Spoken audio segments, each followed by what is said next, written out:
Magandang gabi sa inyong lahat. Welcome po sa News Up to Date. Ang topic po natin ngayong gabing ito ay tungkol po sa advisory na inilabas ng Securities and Exchange Commission laban po sa Solace PH. Basahin po natin ang nakalagay po sa SEC advisory laban sa Solace PH. This is to inform the public that Solace PH is not authorized to solicit investments from the public. According to one Shirley May Rojas Solis, the supposed CEO of Solace PH, they are offering the Filipino investing public an opportunity to earn passive income through her expertise in trading cryptocurrency. Ang modus po ng Solace PH ay katulad lang din po ng iba pang mga company.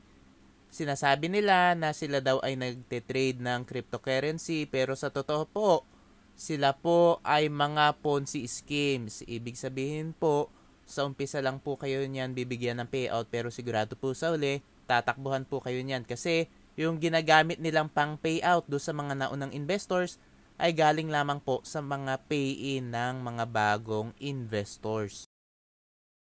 Base sa mga impormasyon na nasa social media accounts na Solace PH pati na rin dun sa verified personal Facebook account ng CEO ng Solace PH na si Shirley May Solis, pati na rin dun sa website kung saan pwede mag-register daw, ay nag-o-offer daw ang Solace PH ng multiple investment plans according sa mga publication materials nila na nasa social media accounts nila. Ang investor daw ay maaari daw kumita ng 110% sa loob lang daw ng 21 days at 40% daw sa loob lang ng 9 days. So dyan pa lang po mga kababayan, makikita nyo talagang scam po yung Solace PH at sigurado pong tataob dahil ang ino-offer nila na pangakong kitaan ay too good to be true. In addition, Solace PH also offers another savings plan to investors to invest their money for them to grow their investment monthly starting from 25,000 pesos to 200,000 pesos. Mga kababayan, kapag ang isa pong company ay may mga papromo na mga parapol at may mga pagbabago na po sa complan, yun po ay mga red flag na patakbo na po ang isang company. Kaya wag po kayo magpapahype at iwasan na po ninyo at wag rin po kayo mag-i-invite. The aforementioned investment scheme of Solace PH clearly involves offering and sale of securities in the form of an investment contract as defined under Section 3.1 of the Securities Regulation Code. Considering that the scheme of Solace PH involves the offer and sale of securities, the law requires it to have a secondary license from the Commission pursuant to Sections 8 and 12 of the SRC. However, the investigation conducted by this department shows that Solace PH is not registered with the Commission as a corporation or partnership. It is noteworthy that prior registration is required before an entity can be issued a secondary license to offer and or solicit investments from the public. Solace PH, being an unregistered entity, is not authorized to solicit investments from the public because prior registration with the Commission is required before securing a secondary license.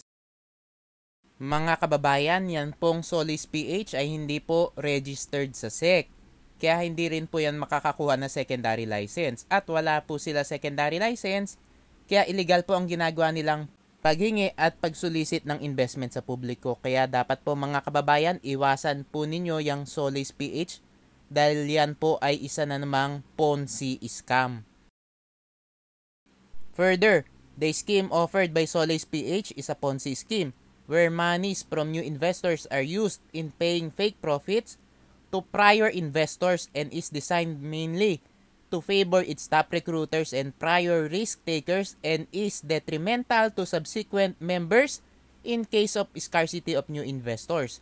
Solace PH has no legitimate source of generating profits as it has no service or products to offer, and the investment's fate is entirely reliant on the supposed expertise and trading skills of the CEO, Shirley May Solis, in a highly volatile asset class of cryptocurrency.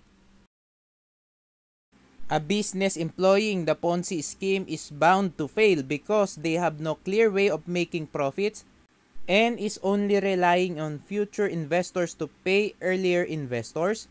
When the business cannot find new investors, the asset bubble will eventually burst and the said business will collapse. Further, the offering and selling of securities in the form of investment contracts using the Ponzi scheme, which is fraudulent and unsustainable, is not a registrable security. The Commission will not issue a license to sell securities to the public to persons or entities that are engaged in this business or scheme. Finally, the Financial Products and Services Consumer Protection Act or FCPA also prohibits investment fraud, which is defined under the law as any form of deceptive solicitation of investments from the public, which includes Ponzi schemes and such other schemes involving the promise or offer of profits or returns sourced from the investments or contribution made by the investors themselves, and the offering or selling of investment schemes to the public without a license or permit from the SEC. In view thereof, the public is hereby advised not to invest or to stop investing in the investment scheme being offered by Solis PH and Shirley May Solis, as well as to any other entities having the same or similar schemes, and to exercise caution in dealing with any individual or group of persons soliciting investments or recruiting investors for and on behalf of Solis PH and Shirley May Solis. At babala po para sa mga umaaktong salesmen, brokers, dealers or agents, representatives, promoters, uplines, recruiters, influencers, endorsers, and enablers of Solis PH and Shirley May Solis in selling or convincing people to invest in the investment scheme being offered by the said entity, including soliciting investments or recruiting investors through the internet, may be held criminally liable under Section 11 of the FCPA and Section 28 of the SRC, where both violations are separately penalized with a maximum fine of 5 million pesos or imprisonment of 21 years or both pursuant to Section 73 of the SRC. At yung mga pangalan daw ng mga involved dyan sa Solis PH ay ire-report daw ng SEC sa Bureau of Internal Revenue or BIR para daw sa mga kaukulang multa at buwis na dapat bayaran. At kung meron po kayong mga impormasyon tungkol po sa kahit na anong investment solicitation activities ng kahit na sinong individual o grupo na individual on behalf of Solis PH and Shirley May Solis, o kung kayo po ay nabiktima ng Solis PH, ay pwede po kayong mag-send ng inyong report sa pamamagitan ng email sa email po ng EIPD na epd@sec.gov.ph. Ito pong advisory ay inilabas noong December 14, 2023.